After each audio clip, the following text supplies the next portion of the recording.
इस धरती पर बहुत से वीर योद्धाओं ने जन्म लिया है, जिन्होंने अपने देश के लिए बहुत से मुगलों के छक्के छुड़ा दिए थे। ऐसे ही एक वीर योद्धा हैं जिनका नाम पृथ्वीराज चौहान है, जिन्हें पिथौरा के नाम से भी जाना जाता है। ये बहुत वीर महान योद्धा थे। पृथ्वीराज चौहान एक राजपूत घराने से थे। इन्होंने अफगानी लुटेरा शासक सियाबुद्दीन मोहम्मद गोरी को 17 बार युद्ध में हराया था। पृथ्वीराज चौहान का जन्म 1149 में हिंदुस्तान में हुआ था। इनके पिता का नाम राजा सोमेश्वर चौहान था और माता का नाम कपूरी देवी था। इनकी 13 रानियां थीं। ये जब 11 वर्ष के थे तब इनके पिता की मृत्यु हो गई थी। पिता की मृत्यु के पश्चात इन्हें उत्तराधिकारी के रूप में अजमेर की राजगद्दी पर बैठा दिया गया। इन्होंने एक राजा होने के दायित्व बहुत ही बेहतर तरीके से निभाया। जब ये राजा बन गए तब इन्होंने देश के बहुत से राजाओं को पराजित किया और अपना साम्राज्य बड़ा कर लिया। पृथ्वीराज चौहान के बचपन में एक मित्र थे जिनका नाम चंद्रबरदाई था। चंद्रबरदाई और पृथ्वीराज चौहान दोनों एक दूसरे के बहुत प्रिय मित्र थे।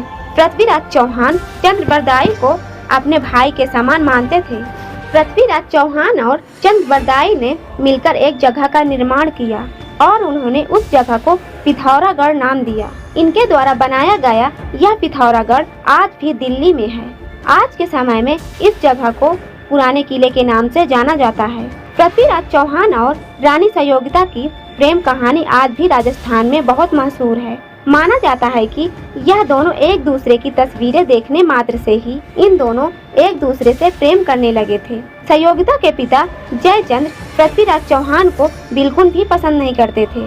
अपनी पुत्री का विवाह पृथ्वीराज चौहान के साथ करवाने के बारे में वह सोच भी नहीं सकते थे, क्योंकि जयचंद्र पृथ्वीराज चौहान से नफरत करते थे।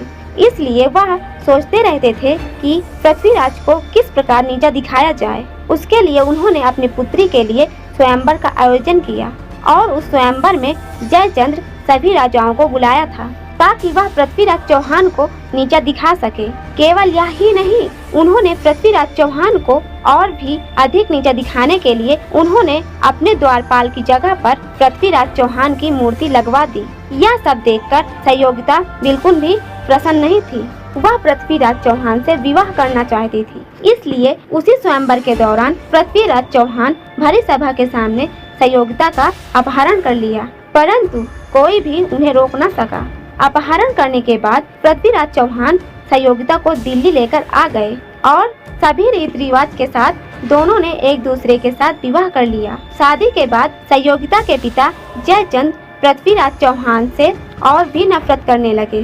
पृथ्वीराज चौहान ने बहुत से युद्ध जीते थे, जिसके पीछे उनकी वीरता का प्रमाण उनकी सेना थी। माना जाता है कि उनकी बहुत बड़ी सेना थी। उनकी सेना में करीब 3000 हाथी और 3 लाख सैनिक, करीब 2000 घुड़सवार थे। पृथ्वीराज चौहान ने अपनी सेना की मदद से ही बहुत युद्ध जीते थे और उसी वजह से उनका साम्राज्य बड़ा होता गया।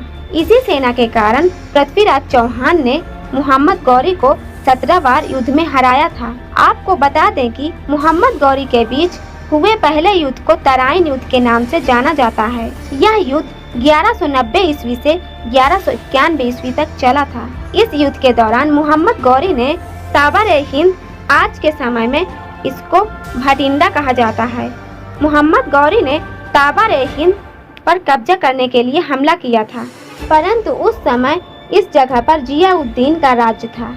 उसके बाद इस आक्रमण के बारे में पृथ्वीराज चौहान को खबर हो गई, जिसके बाद पृथ्वीराज चौहान और उसके पुत्र गोविंदराज जियाउद्दीन के पास पहुंच गए और उन्होंने उस युद्ध में जियाउद्दीन की सहायता की।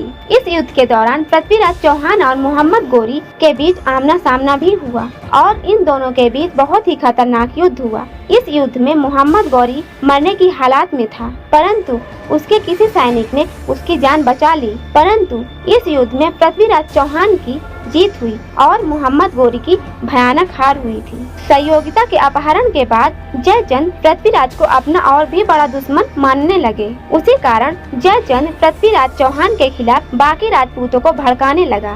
केवल यह ही नहीं, बल्कि जयचंद मोहम्मद गौरी के साथ मिल चुका था। उसके बाद मोहम्मद गौरी ने एक बार फिर से 1192 में युद्ध छेड़ दिया। इस युद्ध के दौरान पृथ्वीराज चौहान और उसके मित्र चंद्रवरदाई ने बाकी राजपूतों से मदद मांगी, परंतु किसी ने भी उनकी मदद नहीं की। तो फिर अपनी 3 लाख सेना को लेकर मोहम्मद गौरी की सेना से युद्ध करने लगे। मोहम्मद गौरी की सेना पहले के मुकाबले काफी अधिक व शक्तिशाली थी। मोहम्मद गौरी की सेना ने पृथ्वीराज चौहान की सेना को चारों ओर से घेर लिया था और कई गद्दारों के कारण पृथ्वीराज चौहान इस युद्ध में हार गए। जब युद्ध खत्म हुआ तब उस समय मोहम्मद गौरी ने पृथ्वीराज चौहान और उनके मित्र चंद्रवरदाई को बंदी बना लिया और उसने राजा जयचंद्र को भी मार दिया। इस युद्ध के पश्चात पंजाब, दिल्ली, अजमेर और कन्नौज में मोहम्मद गौरी का राज चलता था। पृथ्वीराज चौहान के बाद कोई भी राजपूत शासक भारत में अपना राज नहीं ला पाया। युद्ध के बाद जब पृथ्वीराज चौहान और चंद्रवरदाई को बंदी बना लिया गया था, उसके बाद मोहम्मद गौरी ने उन दोनों पर बहुत जुल्म किए। माना जाता है कि एक बार पृथ्वीराज चौहान की आंखों में गर्म सरिया लगाया गया था, जिसके कारण उनकी आंखों की रोशनी चली गई।